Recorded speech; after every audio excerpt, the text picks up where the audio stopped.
آداب دوستو، سخن میں خوش آمدید. میں ہوں وقاص عزیز اور حسین مجروح صاحب سے گفتگو کا ایک اور سیشن لے کر میں حاضر ہوا ہوں. آج کے سیشن میں بھی آپ کو خوش آمدید کہتے ہیں مجروح صاحب. بہت مہربانی آپ کی. بڑی محبت. آج ہم بڑے ایک منفرد غزل گو کے بارے میں بات کرنے جا رہے ہیں. جہات ان کی شخصیت کی بھی بہت ساری ہیں، کالم نگار بھی ہیں، نقاد بھی ہیں، ایک بڑے سرکاری افسر بھی ریٹائر ہوئے، لیکن ان کی جو غزل ہے، جو معاصر غزل ہے، اس سے بالکل یکسر ہٹ کر ہے.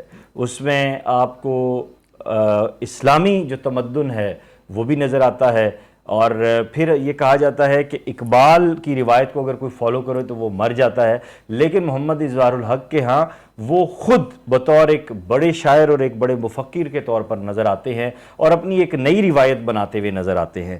تو محمد اظہار الحق صاحب کے حوالے سے یقیناً میں یہ سمجھتا ہوں کہ سخن کا بھی پہلا پروگرام ہے اور باقاعدہ کوئی ایسا پروگرام ہے جس میں ہم ایک اچھے اور بڑے شاعر کی، ایک اہم شاعر کی جو خوبیاں ہیں اور جو ان کا کام ہے اس پر بات کرنے جا رہے ہیں. تو سر، سب سے پہلے بہت سے نوجوان ایسے ہیں کیونکہ جنہوں نے اظہار صاحب کو نہیں پڑھا، اور میں یہ اس بات کو برملا کہتا ہوں کہ ان کے پبلشر بہت مہنگے ہیں، میرے جیسا بندہ نہیں خرید سکتا. ٹھیک ہے سر؟ تو نوجوانوں کے لیے بھی یقیناً بہت سارا مسئلہ ہے. تو ہم کیا کرتے ہیں کہ فیس بک پہ غزلیں دیکھ لیں، پی ڈی ایف میں کہیں کوئی چیز مل گئی تو وہ ہو گیا. یہ شکوہ نہیں ہے، یہ وقت کی ضرورت ہے، بات ٹھیک ہے. لیکن محمد اظہار الحق ایک ایسی دہائی میں ان کے شعری سفر کا آغاز ہوا جس میں بہت ساری دھن تھی، اور روایتی غزل اور جدید غزل کی ایک دوڑ بھی لگی ہوئی تھی، کلاسیکل، نو کلاسیکل، جدید، یہ سب. اس سب میں وہ بالکل یکسر اپنا مختلف رستہ بناتے ہوئے نظر آتے ہیں. کیسا دیکھتے ہیں آپ ان کے کام؟ جی میں عرض کروں، وہ آپ نے بالکل درست کہا کہ یہ 60 کی دہائی کے اواخر اور 70 کی دہائی کے اوائل کا زمانہ ہے. جی. نئی غزل جو ہے وہ اپنا چولہ بدل رہی ہے، نیا پیرایا اظہار جو ہے وہ آ رہا ہے. قیام پاکستان کے بعد دوسری نسل جو ہے وہ تیار ہو رہی ہے، میدان میں ہے، اور 70 کی دہائی جو ہے وہ ایک سنگ میل ہے کہ جہاں پر ہمیں ایک پوری نسل جو ہے وہ پوری اپنی آب و تاب کے ساتھ اور اپنی تخلیقی جلوہ گری کے ساتھ جو ہے وہ ہمارے سامنے آتی ہے. اظہار الحق بھی کم و بیش اسی عہد میں طلوع ہوتے ہیں. لیکن جو غزل اظہار الحق صاحب سے پہلے موجود تھی اور جو غزل اظہار الحق کو اپنے عہد میں ملی، اظہار الحق صاحب نے اپنی تخلیقی وفور کے ساتھ اور اپنی تہذیبی جو ان کی کا انتظام تھا اس کے ساتھ انہوں نے اپنے لیے ایک یکسر مختلف راستہ جو ہے وہ اختیار کیا. ایک طرف تو جو ہمیں اردو غزل کی جو روایت ہے اس سے بندھے ہوئے نظر آتی ہیں، واہ، لیکن اس کے اسیر نہیں نظر آتے. واہ واہ واہ واہ واہ، خوبصورت بات ہے. روایت کے ساتھ جڑنا اور بات ہے، اور روایت کا قیدی ہونا بالکل دو ڈیفرنٹ چیزیں. سو اپنے مصرع سازی کی تربیت میں، لفظ کی نشست و برخاست میں، اور جو شاعری کی بنیادی آب و ہوا ہوتی ہے اس میں تو ہمیں لگتا ہے کہ اظہار صاحب جو ہیں وہ روایت کو عزیز رکھتی ہیں، لیکن پھر اس کے بعد وہ اس بیریئر کو توڑتی ہیں. اچھا، اس بیریئر کو ان کے ہم اثروں نے بھی توڑا، اپنی سلیقہ اظہار کے ذریعے بھی، اپنی موضوعاتی تنوع کے اعتبار سے بھی، اور پیرایا اظہار کے اعتبار سے بھی. لیکن ان سب میں جو اظہار الحق صاحب کا ہمیں ایک لہجہ اور سفر کی جہت جو ہے وہ ایک مختلف نظر آتی ہے. وہ یہ کہ اظہار الحق صاحب نے جو ہے وہ جو ہماری مٹتی ہوئی تہذیب ہے اس کے ساتھ انہوں نے جو انسلاک ہے وہ نوسٹیلجیا کی سطح پر نہیں کیا. ورنہ ہمارے ہاں عموماً جو ہوتا ہے کہ جب ہم ماضی کی بات کرتے ہیں یا ماضی کی تخلیقی روایت کی بازیافت کی بات کرتی ہیں تو ہم نوحہ گری میں مبتلا ہو جاتے ہیں، چاہتے نہ چاہتے ہوئے. تو اظہار الحق جب ہماری اس اسلامی تہذیب کی بازیافت کی بات کرتی ہیں اور وہاں سے علامتیں لاتے ہیں، کردار لاتے ہیں، ماورا النہر جو ہے اس کے میووں کی، اس کے موسموں کی بات کرتی ہیں، تو اظہار الحق کسی مریضانہ احساس میں خود مبتلا ہوتے ہیں، نہ اپنے قاری کو مبتلا کرتی ہیں. وہ اس کو محض ایک تاریخی اور تہذیبی حوالے کے طور پر لیتی ہیں. اور اس کے بعد اپنا جہان مانی اور اپنا جہان آرزو خود سے پیدا کرتے شاعرانہ سنائی کے ساتھ سامنے آتے ہیں. ہیں. اچھا، تو ایک تو یہ ہے کہ ان کے ہاں جو لفظالی جس کو آپ کہتے ہیں اس کی سطح پر وہ جو ہے وہ دوسروں سے مختلف نظر آتے ہیں. ہمیں وہاں گھوڑوں کی ٹاپیں بھی نظر آتی ہیں. اچھا، اس میں مجروح صاحب عموماً یہ ہوتا ہے کہ جب ایسی صورت میں شاعر نکلتا ہے تو یا تو وہ نظم میں رہتا ہے یا پھر وہ غزل میں رہتا ہے، لیکن اظہار صاحب ہمیں دونوں میں برابر نظر آتے ہیں. بہت سارے دوسرے ان کے ہم اثروں کی طرح اور ہماری طرح ان کی پہلی محبت جو ہے وہ تو غزل ہی تھی. واہ. نظم کی طرف وہ نسبت قدرے بعد میں آئی. لیکن ان کے ہاں ایک اور جو درجہ اختصاص ہمیں ملتا ہے کہ جس شاعر کی تربیت جو ہے وہ غزل گوئی میں ہوئی ہو، اس کا جو غزلیہ احساس ہے وہ اس کی جان نہیں چھوڑتا، اور اس کی نظم پر بھی اس کی غزل کی چھاپ جو ہے ہمیں نظر آتی ہے. اظہار کے ہاں یہ ہے کہ وہ رسیلا پن، وہ کٹیلا پن جو ان کی غزل کا خاصہ ہے، وہ مصرع سادی کی حد تک تو ان کے ہاں مصرے اسی طرح تر بتر لہر بحر میں نظر آتے ہیں. لیکن ان کی نظمیہ شاعری جو ہے وہ ان کے غزل گو ہونے کی چغلی نہیں کھاتی. انہوں نے اپنی نظموں کو اور اپنی نظمیہ شاعری کو، ان کے موضوعات کو اور ان کی ٹریٹمنٹ کو اپنے غزلیہ احساس سے ایک فاصلے پر رکھ کے دیکھا ہے. اسی بنا پر ان کی نظم بھی جو ہے وہ لائق اتنا ٹھہرتی ہے کہ ہم ان کی نظم کو آزادانہ طور پر دیکھ سکیں، پرکھ سکیں اور ان پر بات کر سکیں. سو یہ کمال جو ہے آسانی سے حاصل نہیں ہوتا، چونکہ آدمی ایک طرح کی نرگسیت میں مبتلا ہو جاتا ہے کسی ایک صنف سخن کے عشق میں مبتلا ہو کر، اور اس میں زندگی کا ایک قابل ذکر حصہ جو ہے بسر کرنے میں. لیکن اظہار کے ہاں ہمیں یہ نظر آتا ہے کہ جب وہ نظم کہتے ہیں تو ان کے پیش نظر ہوتا ہے کہ نظم کی محدودات کیا ہیں اور نظم کے امکانات اور آفاق کیا ہیں. اچھا، کہیں ایسا تو نہیں کہ جب اظہار صاحب کا شعری سفر شروع ہوتا ہے تو موضوعات جو گل و بلبل کے تھے، اس کے بعد پھر ہمارے پاس پارٹیشن کا بہت بڑا موضوع آتا ہے، پھر ہمارے پاس پاکستان کی جو سماجیات بدلتی ہوئی ہیں ان کے موضوعات آتے ہیں، وہ سب ان کے ہم عصر بڑی تفصیل کے ساتھ بیان کر رہے تھے. تو یکسر انہوں نے اپنے ہاں موضوعاتی تنوع کو، اور پھر چونکہ ڈھاکہ میں بھی رہے وہ ساری چیزیں بھی دیکھیں، اس سب کو لے کر شعوری طور پر انہوں نے کوشش کی ہو.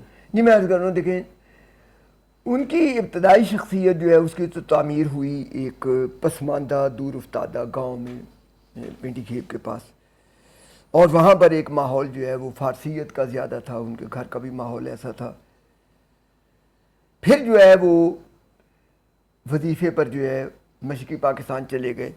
یہاں کے رہنے والوں کے لیے اور پنجاب والوں کے لیے مشرقی پاکستان کا جو ہے وہ بالکل ماحول مختلف تھا، اور وہ ایک بڑا خلفشار کا اور پرافتاد دور ہے جس دور میں یہ ڈھاکہ جاتے ہیں کہ بنگالیوں کے ہاں جو ہے وہ مرکز گریزی اور پاکستان سے ایک جو شکایات جو ہیں ان کا ایک ماحول تھا.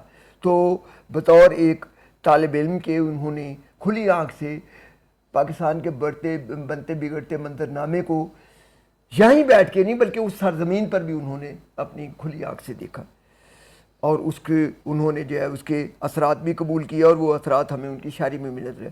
پھر یہ ہے کہ وہ سول سروس میں چلے گئے اور بہت اعلیٰ عہدوں پر بھی رہے.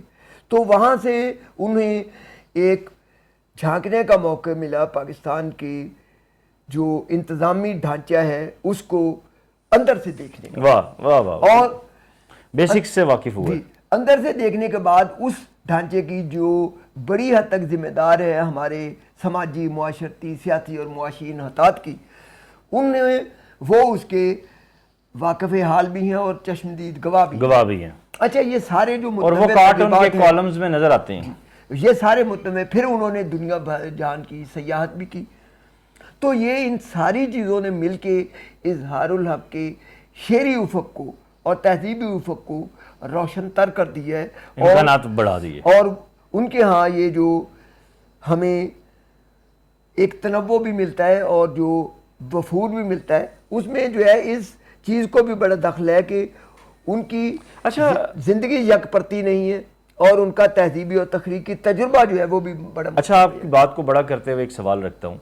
کہ میری کم علمی کے مطابق جو میں نے اظہار صاحب کو پڑھا ہے، جو مجھے میسر آئی، وہ مجھے یوں لگتا ہے کہ اقبال کے بعد شاید اظہار صاحب وہ دوسرے اردو شاعر ہیں جنہوں نے ان تمام یا ان مقامات کا دورہ کیا، ان کو خود دیکھا اور پھر لکھا ان پہ، جی میں عرض کروں، صرف پڑھا نہیں یا فلمیں نہیں دیکھی یا ویڈیوز نہیں دیکھی۔ درست ہے، نہیں یہ تو اظہار صاحب کے علاوہ اور بھی بہت سارے ہمارے شاعر ادیب ہیں جنہیں جو ہے وہ دنیا جہان کو دیکھنے کا نہیں، بالخصوص وہ مقامات جو مسلمانوں کی تاریخ جی سے، میں عرض کروں، تو آپ غالباً اسپین کی بات کر رہی ہیں، میں آپ اس کی غالباً بات ترکی کر کی رہا ہوں، بات کر میں رہی ہیں، یہ اپنے یہ بالٹک ریاستیں جو ہیں ان جی کی آپ بات جو ہے کر رہا ہوں۔ یہ ماورا اور نہر کے اس پار جو ہے جی جی بالکل، ترکستانی جو ہے مطلب جی جی معاشرہ ہے اس کو بھی دیکھنے کا، یہاں بھی بہت سارے لوگ گئے ہیں۔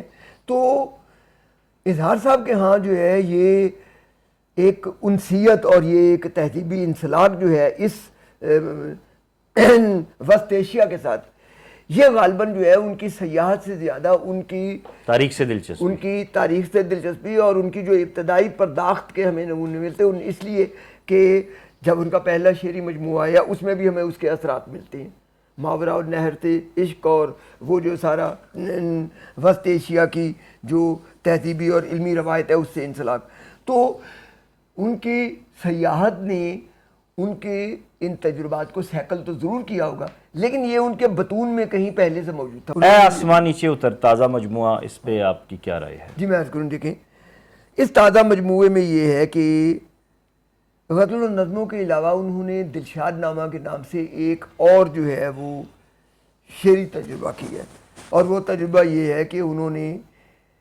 نسائی لہجے میں اور عورت کی نفسیات سے اور اس کے شعری احساس سے قریب تر ہو کے اس کے ہی لہجے میں جو ہے انہوں نے ایک شاعری مرتب کی ہے۔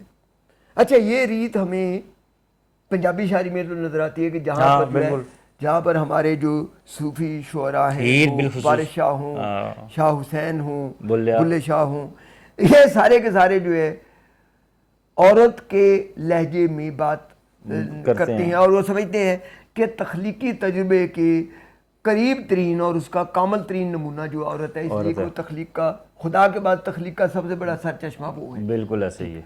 تو اظہار صاحب نے یہ تجربہ دلشاد نامہ میں یہ کیا کہ انہوں نے عورت کی نفسیات اور عورت کے لہجے میں، اور صرف لہجہ ہی نہیں بلکہ یہ ہے کہ اس کے محسوسات میں انہوں نے دلشاد نامہ کے نام سے ایک اس کا حصہ مختص کیا ہے، جو ایک بڑی خاصے کی چیز ہے، اور اس میں جو ہمیں ایک چیز نظر آتی کہ وہ گندا ہوا ہے ان کے شعری وفور میں اور شعری احساس میں، اور یہ تجربہ انہوں نے محض جو ہے وہ چونکانے کے لیے، توجہ کھینچنے کے لیے یا فیشن کے طور پر نہیں کیا۔ ایک تو یہ، دوسرا یہ کہ ان کا ہمیں ظفر اقبال کی طرح تقابل یہاں بھی میں نہیں کر رہا، ان کے ہاں بھی ہمیں تنوع بھی ملتا ہے اور ان کے ہاں بھی ہمیں تھکن کا احساس نہیں ہوتا ہے۔ اس مجموعے میں بھی ان کے ہاں جو ہے مضامین کی سطح پر بھی اور اظہار کی سطح پر بھی ہمیں ان کے ہاں ایک تازگی کا اور ایک نئی فضا کا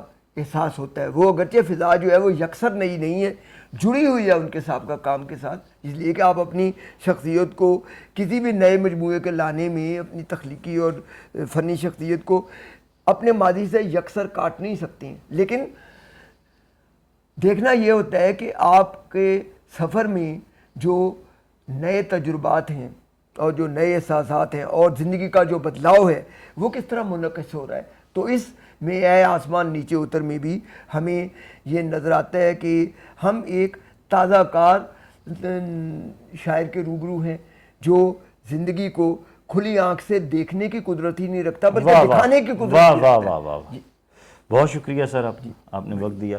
دوستو مجھے اظہار صاحب سے میں کبھی نہیں ملا اور مجھے ان کی تخلیقی شخصیت سے بے پناہ پیار ہے، یہی سبب ہے کہ میں آج مجروح صاحب کے ساتھ ان کے حوالے سے بات کروں۔ میں بہت دنوں سے سوچ رہا تھا، میں نے کچھ اصحاب سے ریکویسٹ بھی کی کہ یار اظہار صاحب کی غزل پہ بات کرنی ہے، اگر میں بات کروں گا تو وہ ون سائیڈڈ ایک بیانیہ اور چھوٹا منہ بڑی بات ہوگی، تو کچھ اصحاب نے اپنی مصروفیت کا اظہار کیا۔ خیر مجروح صاحب کا بڑا پن ہے کہ انہوں نے وقت دیا، اور اظہار صاحب یقیناً ایک بلند تخلیق کار ہیں، آپ کی نثر پہ کسی دن پھر بات کریں گے، لیکن آپ کے جو غزل کا معاملہ ہے اور شعر کا معاملہ ہے، یہ آج کی جو گفتگو ہے اسے بھی ایک اظہار شناسی کے حوالے سے آپ ایک پیش خیمہ سمجھیں، ایک ابتدائیہ سمجھیں۔ جی ظاہر ہے کام ان کا اتنا پھیلا ہوا اور جی بالکل اتنا وسیع کام ہے کہ اس پر جو ہے اتنی محدود سی نشست میں جو ہے کما حق ہو آپ اس کا نہیں کر سکتے، بالکل اس سے انصاف۔ تو دوستو اپنا خیال رکھیے گا، پروگرام پسند آیا ہو تو اس ویڈیو لنک کو زیادہ سے زیادہ شیئر کیجیے گا، دعاؤں میں یاد رکھیے گا، سخن کو سبسکرائب کیجیے گا۔ خدا حافظ۔